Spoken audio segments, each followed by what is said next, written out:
What's up, guys? This is Crushable. My name's Carl. Today, we're going to be opening and reviewing Old Grandad 114 from 1981. So, this is not a Jim Beam product. This is a National Distillers product.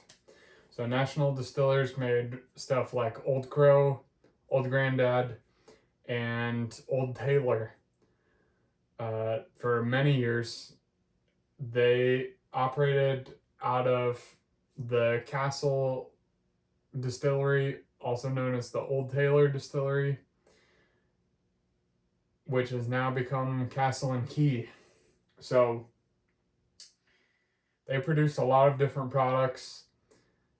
I bought this after trying some National Distiller products from the 80s, some samples, and I was blown away by the flavor.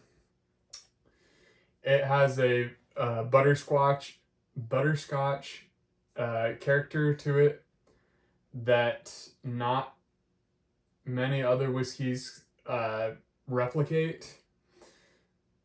It has very distinctive flavors to it, and it's one of those like quintessential dusty bourbons to me.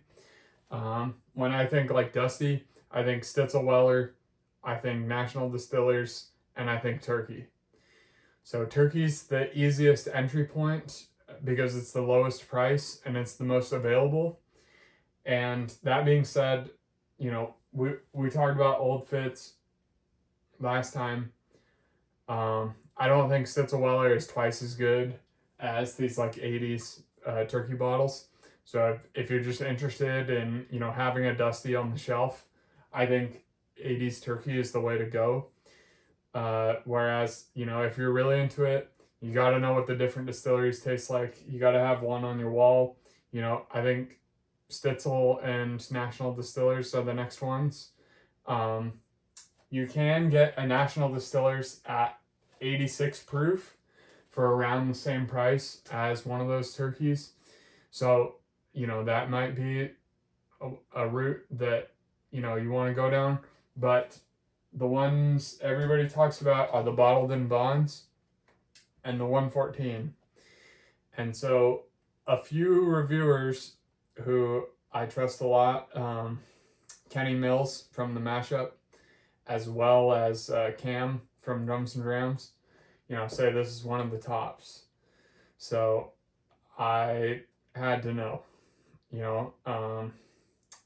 So let's get it open, air it out a bit, and then we can talk a little more.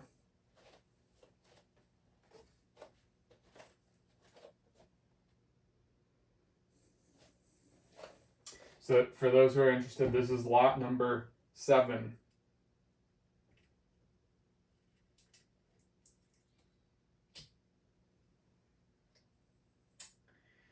And unfortunately that cork broke, so we may have to postpone this video.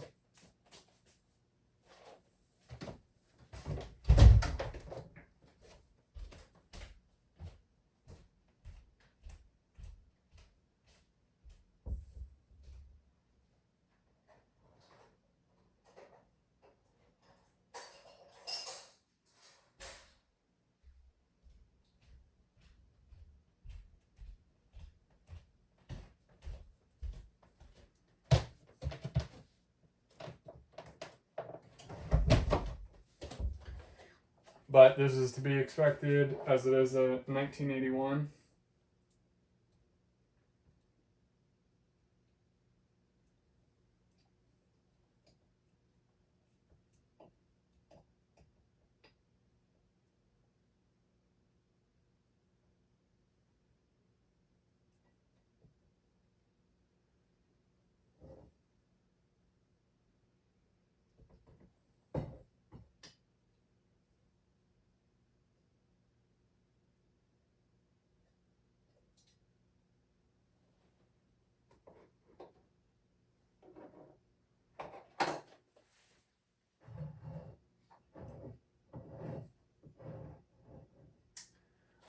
I can't believe how lucky we were, but I was able to get that out without any cork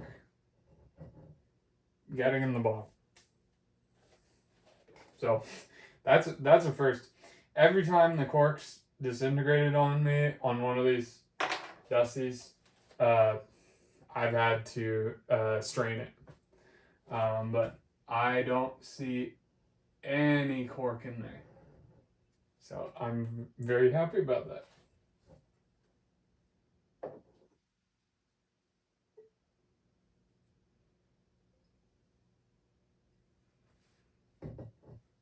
Just gonna get a tissue to wipe that cork off.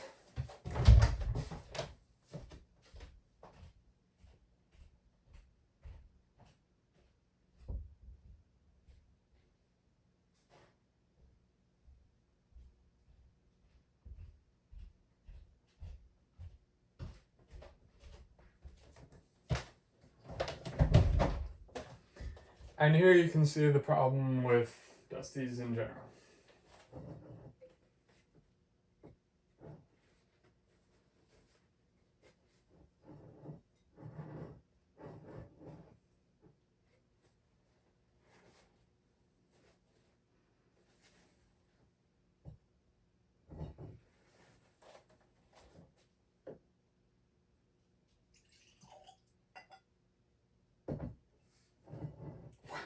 Just look at the color difference. I mean, it should be apparent here, but if it's not,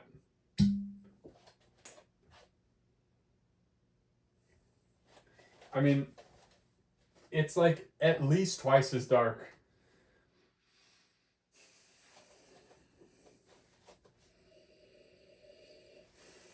So I'm just gonna let that one sit for a bit. So when we're talking about Beam, Old Grandad, I get peanuts on the nose as to be expected. You know, this is like a 4-year Beam product.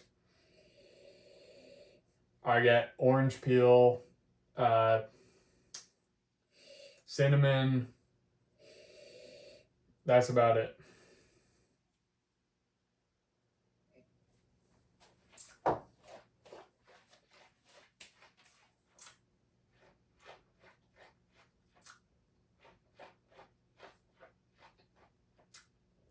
On the palate, it is pretty youthful. The finish gets a little funky, almost like musty peanut, or like stale peanut or something. But up front, it's like fresh, honey roasted peanuts, hints of coffee, orange peel, and caramel. That's about it. So pretty one-dimensional, pretty young.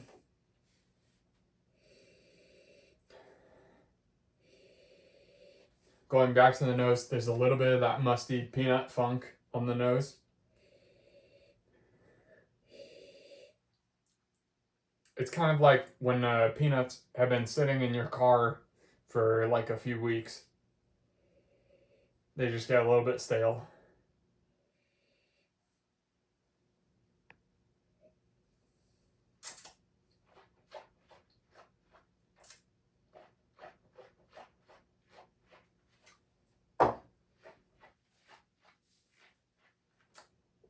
Yeah, same thing on the palate.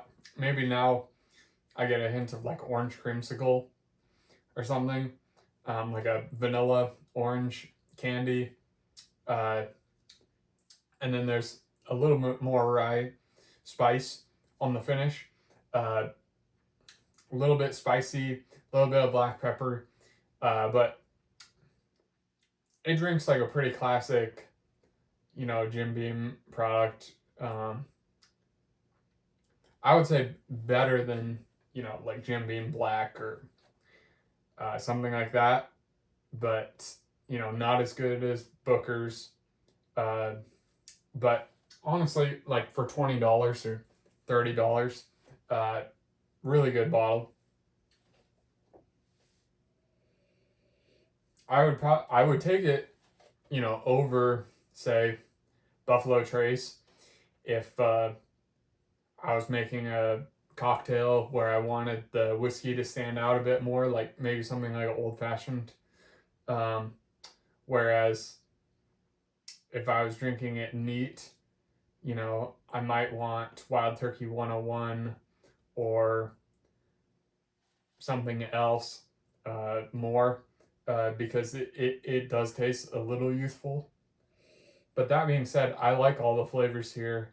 It's just a little bit young and a little one dimensional.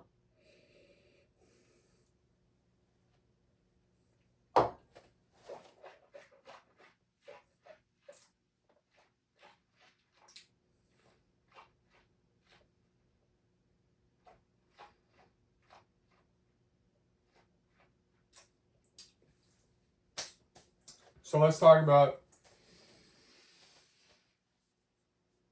pricing. You know, uh, for specifically an 81, you're looking at, or 81, 80, 79, you're going to be looking at over $1,000. Now, I paid $10.50 for this one. You can find a late 80s for closer to 800. Why did I buy one from 81? Well, I've heard those early ones are better. Also, I was looking for one that had been stored in the tube. Now, if you don't know, what we don't want on Dusty's are bottles that have been sitting on the shelf for, decades getting hit by light. Because, you can have bottles that have been sitting open for years and they're going to pretty much taste the same. I mean, hell, I've had this 2019 GTS I've had for 4 years or so, and I basically just open it up on like Christmas or whatever, right? Because there was a time where I didn't spend that much money on whiskey, so it was a very special bottle to me, and it still is, because it's one of those like whiskeys that got you into whiskey, right? And it doesn't change that much, right? Whereas I've seen people who have done studies that say like sunlight or just excessive light exposure can change the flavor of whiskeys. And so like here I shut this down when I'm not doing videos, so they don't get any sunlight exposure. So I was looking for a bottle that had been stored in the tube, and Kenny told me the darker this ribbon, the more likely that it didn't have that much sunlight exposure. And so when I saw this one pop up, I knew it was the one. So, I probably overpaid $50 or $100 compared to other 81s, but when you're in this game, it doesn't matter that much as long as you're getting like a quality bottle that's like representative of whatever that product is. So when we talk about 80s national distillers, we're talking about that glut era of whiskey, bourbon specifically, where they were using older stocks than they would have. And so if you go like a 50s bottled in bond old Grandad, they were like 4 years old, right? So back in the day when they were making old Grandad, it was kind of the lower tier product behind Old Crow. And then I believe something weird happened with the recipe for Old Crow after that guy passed, and so they transitioned kind of the tiers to make Old Grandad their more premium tier. And so it's more specifically like the Bottled and Bond and the 114. So I've seen ads saying like, oh, 114 Grandad, it's the most expensive bourbon out there, right? And they were putting that out in the 80s. So you have to think like back in the 80s, this was probably a $20 or $30 bottle, which equates to around $60 or $70 now. So it's crazy that like, you know, the 114 that Beam's producing today is cheaper even in today's money than, or even in 87 or 81 money than this was when it was on the shelf. But you know, this doesn't come with an age statement, so we really have no way of knowing how old it is. But like I was saying, if this was their premium line and, you know, this was the Gillette era, then you would assume that they're putting their more aged bourbons in there. So without further ado, let's just nose it.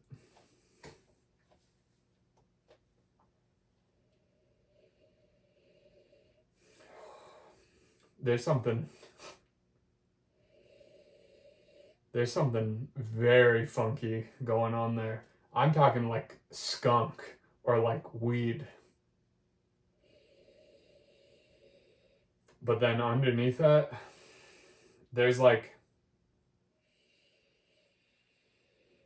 maraschino cherries, orange peel, cinnamon, nutmeg, brown sugar, cinnamon rolls, coffee cake,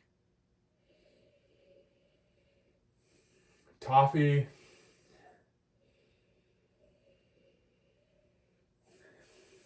Usually, when I do these reviews, I usually try it first, and then I do the review the second time I try it. So, with this one and the Old Fitz, we're trying it on the first time. So I'm trying to do as best as I can here, but there's so much going on here.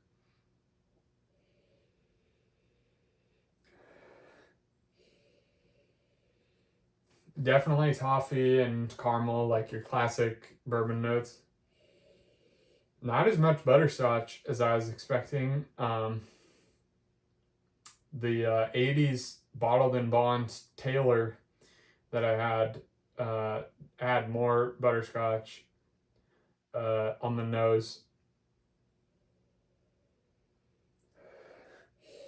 But that funky note is strange.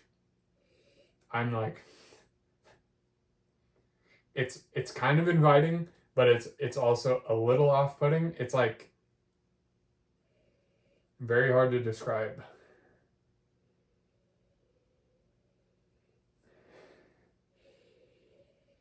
If that's the oak component, I can't even imagine what it's going to taste like.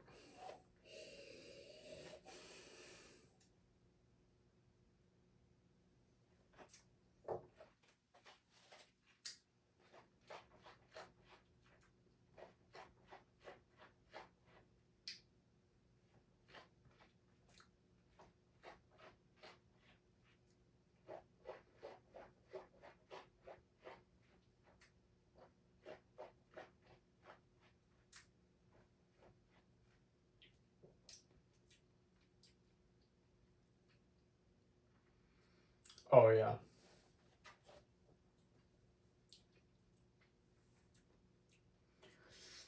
It's like apple pie, cinnamon, nutmeg, brown sugar, butterscotch, toffee, coffee, chocolate,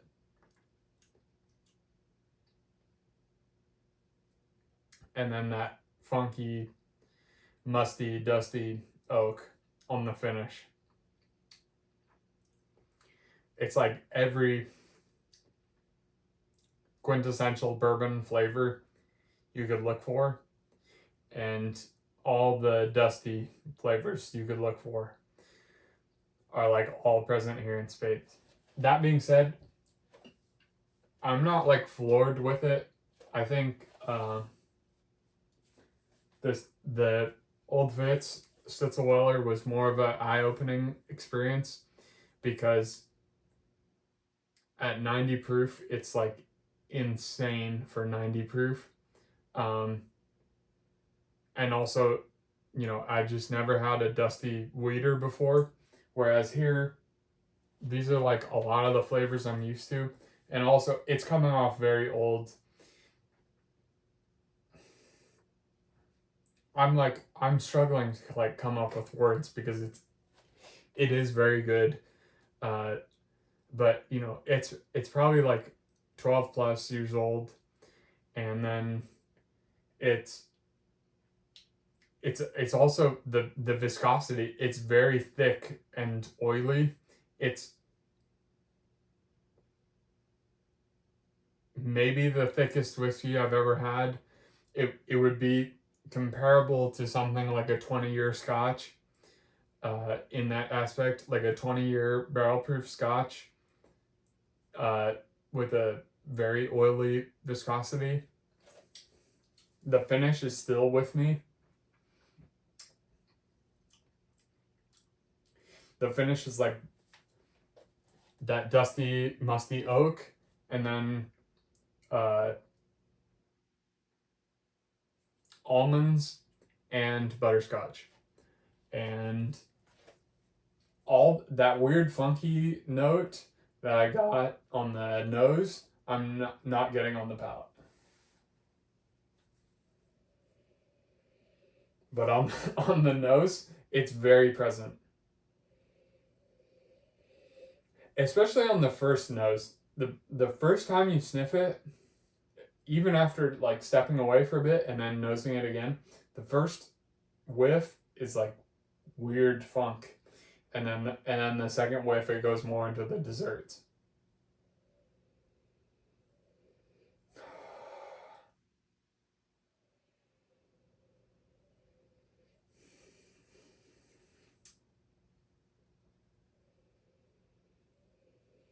It's getting darker too. It's getting like blueberry molasses,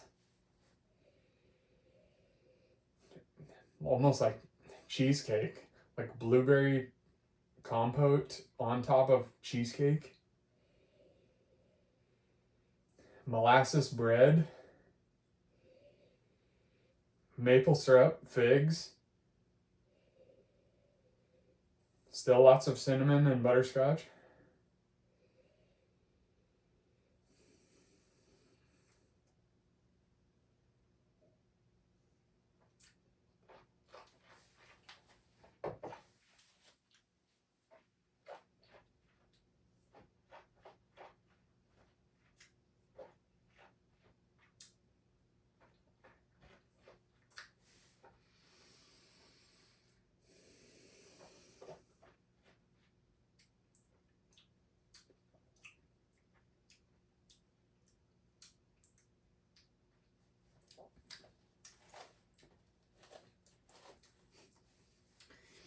The second sip tastes way older. It's now tasting like a 15-year. It's tasting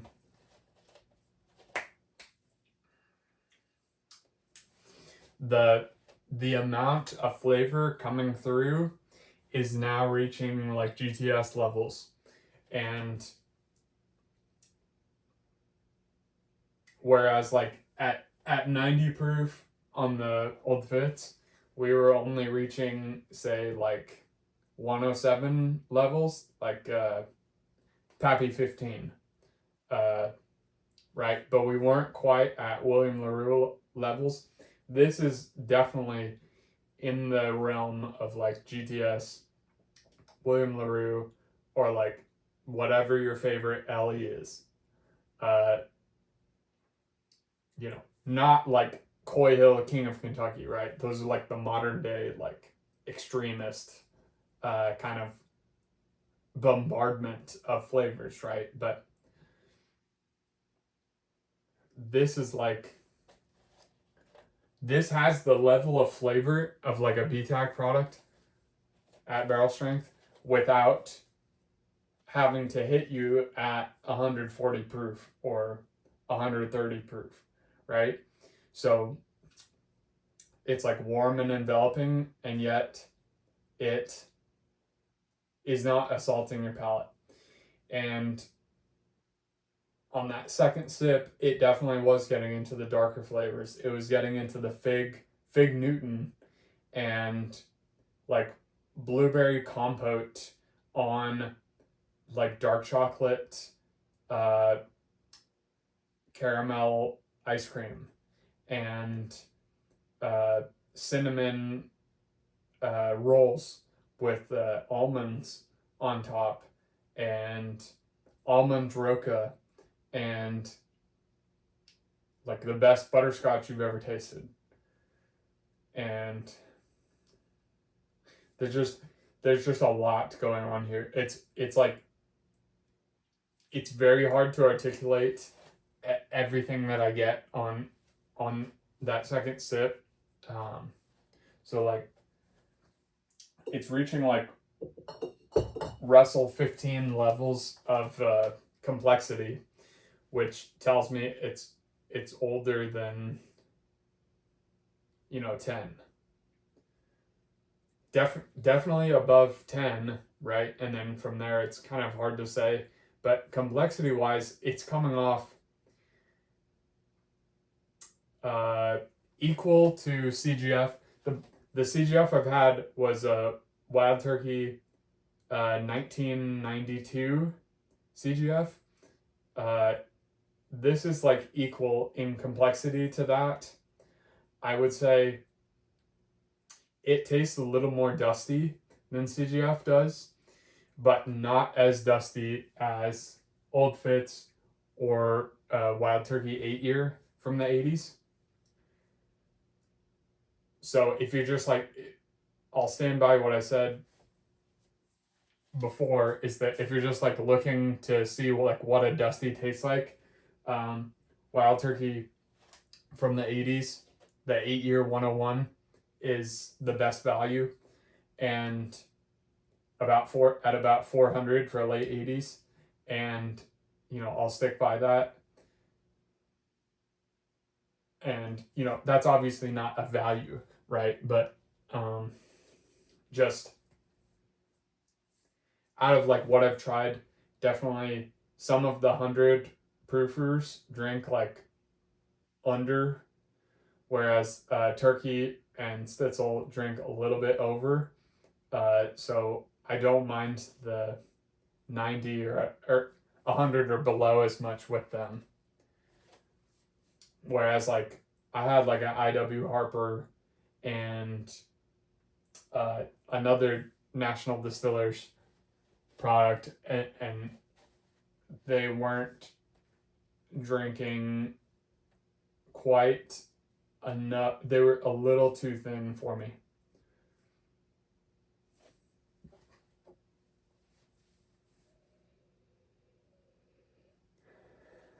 Still funk on that first nose after you haven't smelled it in a while. Oh, and then the second one, the second one's like blueberry butterscotch, and then the oak's underneath that, and it's that dusty oak.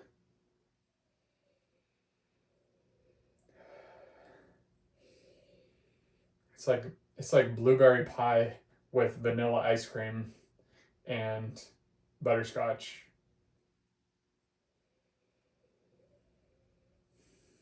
Cinnamon rolls.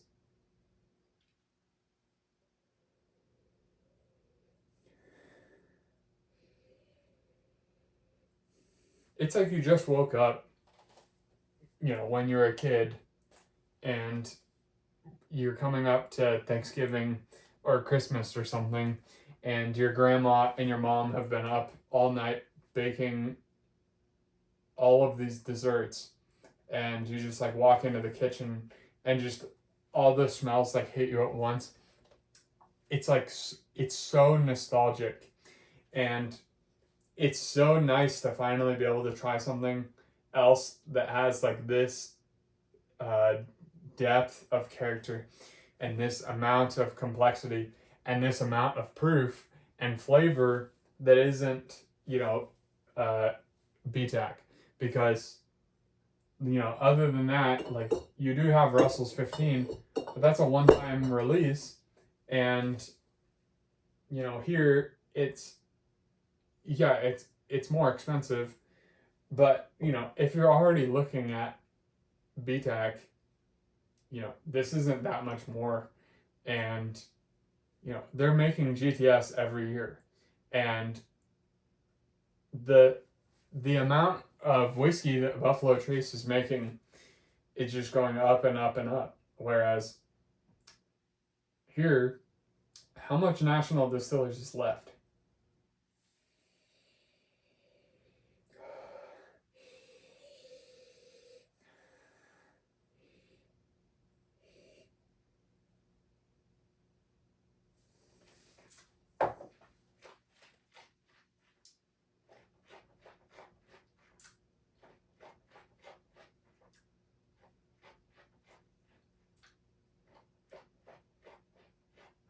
Strawberry shortcake with whipped cream, vanilla ice cream, toffee.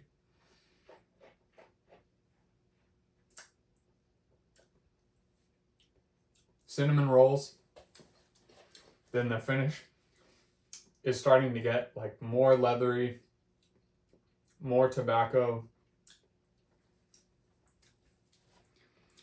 It's like it's very much like the waves of flavor that you get on the very best bourbons, where up front it's very desserty, and in fact the oiliness doesn't come on until the mid palate. So up front it's a little bit thin, almost like Russell 15, and then on the mid palate it starts to thicken up and your mouth starts watering and it gets more juicy and it hits your jowls. It hits all the parts of the palate, and the dessert notes go from like more light fruit notes into those darker baked goods. And then you're rolling through these baked goods, and it's all these different baked goods, and they're all happening like one after another. And so 1 second it's blueberry muffin, and the next second it's this, the next second it's this, the next second it's this.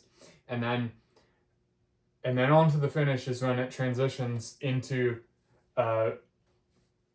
those much darker notes of like a much higher aged bourbon. And so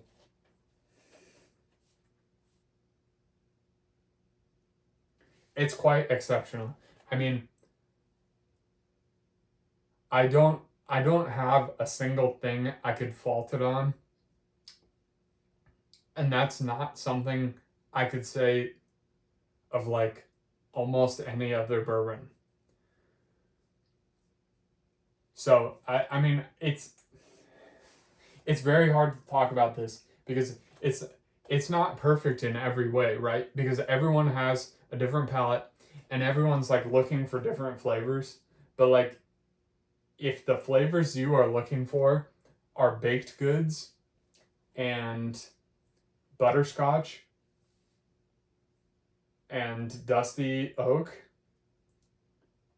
then and you like that oily,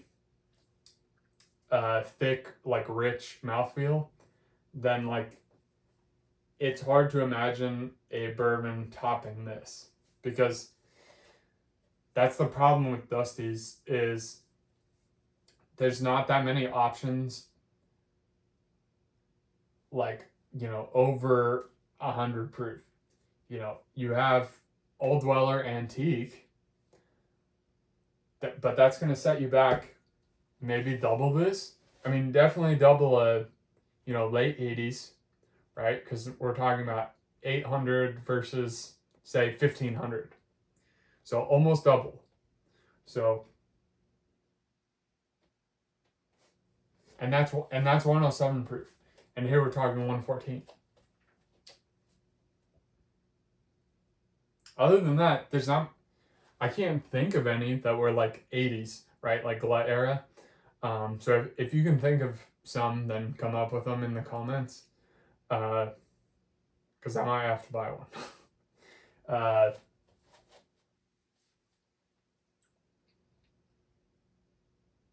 so yeah, I mean, like if you're, it's that first smell again has that weird, like, it's almost like wild animal. And then it gets better.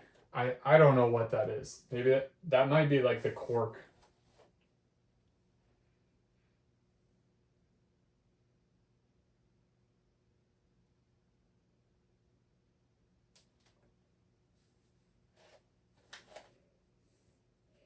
Yeah, the cork almost looks like there's something wrong with it. So that might just be the cork.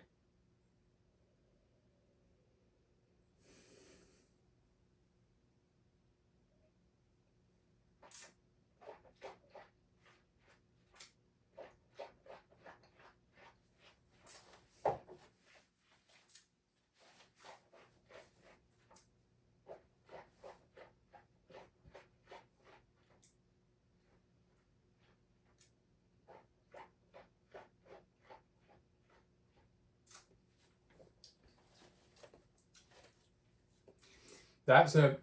I took a little bit more than the first few, so that there was more like a vanilla latte.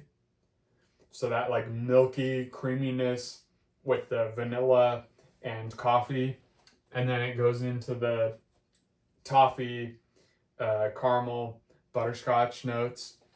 Uh, yeah, that, and then there's some spice there too. So that sip it got uh, more spicy on the finish. So now it's like, once again, it's almost like Russell 15 kind of spice. It's like a cinnamon spice, like a Frank's Red Hot, with like a little bit of pepper spice too. Um, Not as much pepper, maybe more like black pepper, like almost like you put too much, like someone put black pepper on your desserts, right? And it only showed up like you got all the sweet notes up front, but then you taste like a lingering black pepper spice on the finish. Um, but the darker notes on the finish are just getting darker, like with every sip.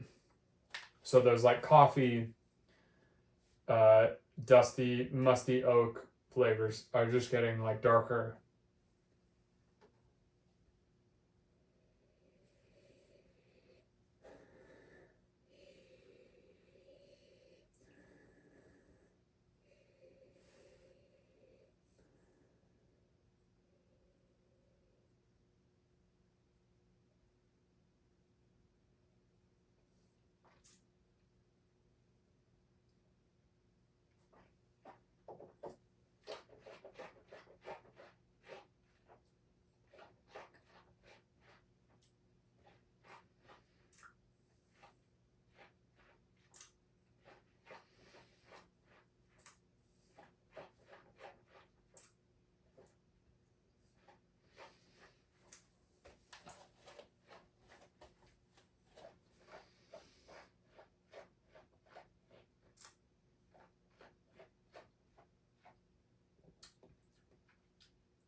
I hate to say this, but it's like it's just getting better the longer it sits out. I mean, it's like now it's like blueberry pie, strawberry pie, cherry pie, vanilla, ice cream, coffee,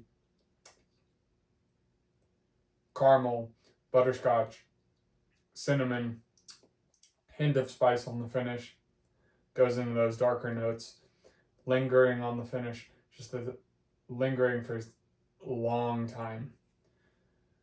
It's just a exceptional whiskey. It's just a, I mean, the first sip was not equaling where it is now. Where it is now is very much in like the top tier of like anything I've ever tasted.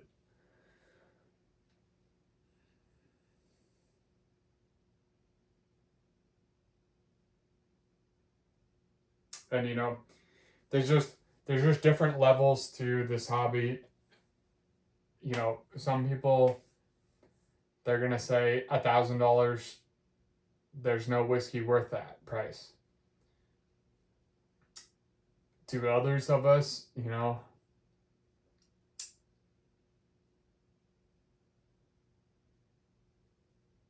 I would say it's worth it. So if you guys enjoyed that, like, comment, subscribe, and I mean, it's gonna be hard to top this, but we'll try, you know. And we'll see you on the next one.